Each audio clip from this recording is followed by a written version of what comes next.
En vrai, je ne sais pas pourquoi j'ai mis une aussi bonne note à Phobos, parce que plus le temps passe, plus je me demande s'il méritait vraiment ces 3 étoiles.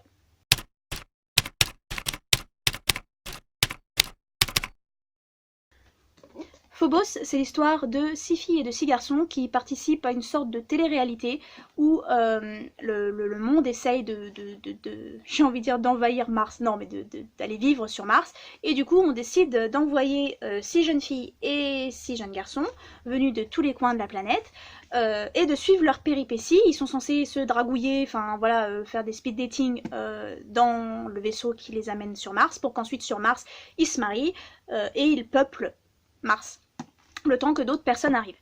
Et qu'est-ce que je voulais dire? Et du coup, les gens regardent et les gens font des dons, nanana, comme fonctionne une télé-réalité. Et en fait, parler de télé-réalité, ça me plaisait bien, parce que même si je déteste la télé-réalité, j'adore les écrits sur la télé-réalité. On m'avait prévenu, avant de commencer ce livre, je vous avais parlé un peu dans le... Je crois que je vous en ai parlé dans le haul. Je sais plus ce que j'ai coupé du haul, donc si jamais je vous en ai pas parlé, on y va. On m'avait dit que la représentation asiatique dans ce roman était très mal faite. Alors c'est une personne qui m'a dit ça, du coup je suis préparée. Et moi je ne l'ai pas vu. En même temps, enfin n'étant pas, vous savez, n'étant pas la cible de racisme ou de blagues asiatiques, sur les asiatiques, pardon, en général il est possible que je n'en vois pas, il est possible que ça me passe au-dessus. En fait, ce que j'ai surtout remarqué, c'est qu'en fait toutes les nationalités, en dehors de du personnage principal qui est française, tous les personnages... Pouh, ça fait longtemps que j'ai pas filmé, ça s'entend? Tous les personnages qui viennent d'une nationalité différente sont très stéréotypés. Il y a des clichés, franchement, bon, ils auraient pu être évités en fait, et on a l'impression que les personnages n'ont de personnalité que par ces clichés. Je suis désolée, j'arrête pas de me gratter le nez. Voilà, j'ai les bords du nez qui me grattent. Je suis désolée.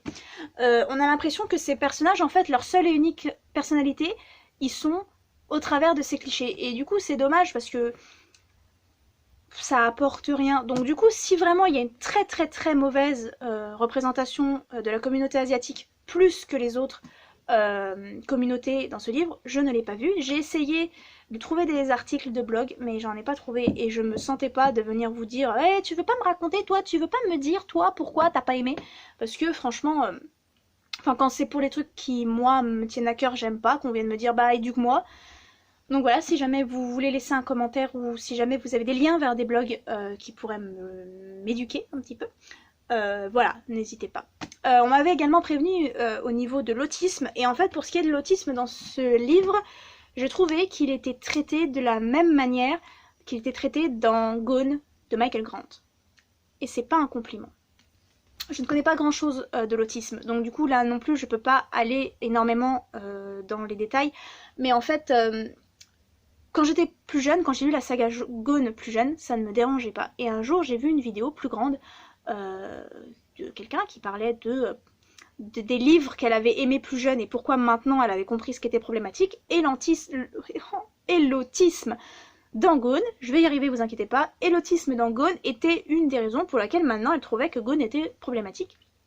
Et j'ai pas fait une relecture de Gone depuis, mais ouais, j'ai eu quelques souvenirs quand même du fait que le petit Pete, eh ben, on le traitait un petit peu de taré, enfin, il n'était pas forcément bien vu, il était, voilà, et c'est un petit peu la sensation que j'ai également eue avec le personnage de Kenji dans Phobos. Donc voilà, c'est un petit peu les disclaimers. Et en fait,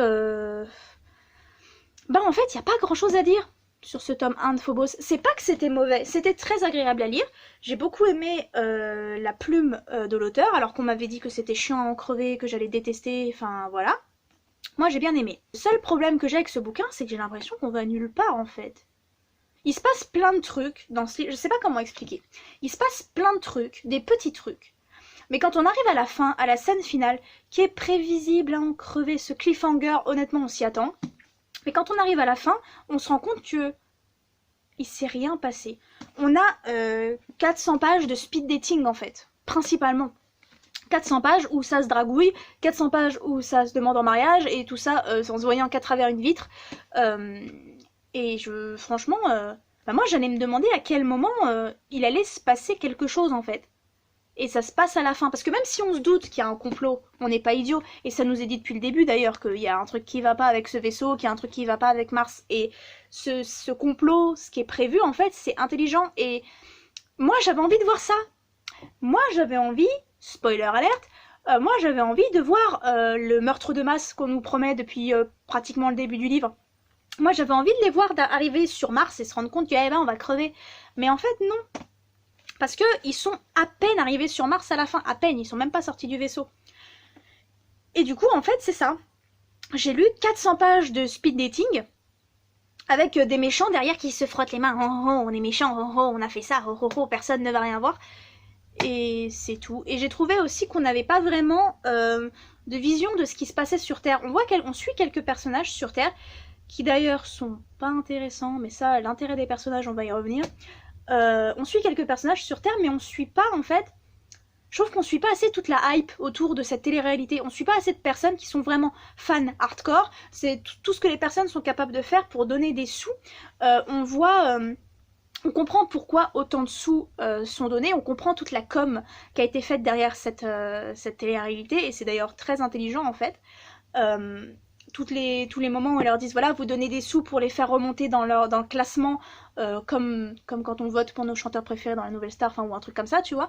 Mais également parce qu'une fois qu'ils arrivent sur Mars, eh ben, ils ont besoin d'argent pour les ressources. On a besoin d'argent pour leur amener des ressources ou pour cultiver les ressources ou je sais pas quoi. Et donc du coup, plus vous donnez de l'argent à un couple, plus il va pouvoir survivre sur Mars. Donc c'est également un moyen de faire payer les gens. Et j'ai trouvé ça très intelligent. Mais en dehors de ça, on voit pas grand chose de ce qui se passe sur Terre au niveau de cette télé-réalité. Et c'est dommage. Comme je l'ai dit, les personnages en fait ils sont surtout en fait ils sont leurs stéréotypes. On voit pratiquement pas les mecs parce que ça se passe principalement du côté des filles. Donc tout ce qu'on voit des mecs c'est du point de vue des filles ou du point de vue des speed dating. Pour les filles, elles sont pas très intéressantes. Honnêtement, elles ont pas beaucoup de personnalité. Le peu qu'elles ont de personnalité, ce sont justement principalement des stéréotypes par rapport au pays d'où elles viennent. Et le personnage principal, il a pas grand chose. Hein. Elle a pas grand chose de plus que les autres. Elle a pas. Déjà, nous, on se demande ce qu'elle fout là, pour quelle raison elle a voulu participer à ce programme, parce que si les autres ont l'air d'en avoir absolument envie, elle a l'air d'en avoir rien à foutre. Et honnêtement, si qu'elle en a rien à foutre ou que ça lui plaît pas plus que ça parce qu'elle avait des raisons, je sais pas, elle voulait fuir la Terre, elle voulait fuir, je sais pas, ok, mais j'aurais aimé que ce soit un petit peu plus développé. Notre personnage principal, Léonore, j'allais l'appeler Éléonore. Léonore, elle a une énorme cicatrice dans le dos, une brûlure dans le dos. Et j'arrive pas à comprendre où est-ce que l'auteur a voulu nous amener avec ça. J'ai vraiment pas réussi à comprendre où est-ce qu'il essayait de nous amener avec cette espèce de double personnalité du personnage principal entre elle et sa salamandre, c'est comme ça qu'elle appelle sa cicatrice. Oh, c'est difficile aujourd'hui, hein. Comme ça qu'elle appelle sa cicatrice. J'ai vraiment pas réussi à comprendre. Voilà, que cette cicatrice soit un traumatisme, que cette cicatrice lui rappelle de mauvais souvenirs, je peux totalement comprendre.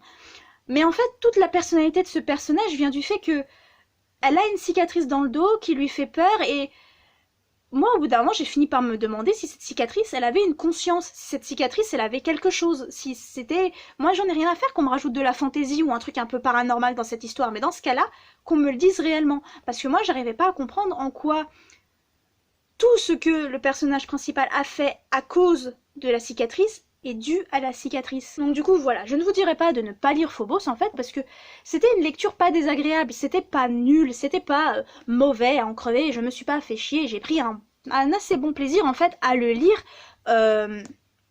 en allant au travail. C'est juste qu'en fait, arrivé à la fin, je me suis demandé pourquoi je m'étais autant investie dedans. C'est-à-dire que rien en fait, c'est vrai que c'était agréable à lire sur le moment, on lit les pages et au bout d'un moment on arrive à la fin et on a l'impression d'avoir absolument rien appris. J'ai pas l'impression d'en savoir plus sur Léonore qu'au début, j'ai pas l'impression d'en savoir plus sur les autres filles qui ne servent à rien de plus qu'au début et j'ai pas l'impression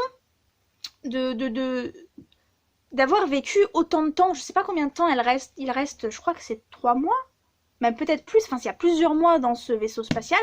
Pour moi, il serait resté une semaine, ça reviendrait au même. Bon, moi j'aime beaucoup quand même le fait qu'il y ait des dessins de temps en temps dans le livre. Voilà. C'est peut-être entièrement personnel, mais moi j'aime bien visualiser des trucs. Et j'aime énormément la manière dont les chapitres ont été découpés. Où en fait, comme c'est une télé-réalité, les chapitres sont découpés de manière avec un chant, contre-chant, dans la chambre, dans la machine, où on nous explique en fait comment la caméra est positionnée. Et j'ai trouvé ça très intéressant. J'aime beaucoup les découpages de chapitres intéressants. Ça voulait rien dire, mais vous voyez ce que je veux dire. On se connaît maintenant. Voilà, c'était une lecture agréable, mais en même temps, je vous dirais pas, courez l'acheter, quoi. Je suis même pas sûre de vouloir lire la suite, en fait. Et du coup, ça me fait un peu peur, parce que j'ai un autre Victor Dixon qui m'attend. Corito, je sais pas comment vous le prononcez. Et je commence à voir des vidéos popées de personnes qui disent pourquoi ils n'ont pas aimé ce livre-là. Et du coup, ça commence à me faire peur un petit peu, quand même.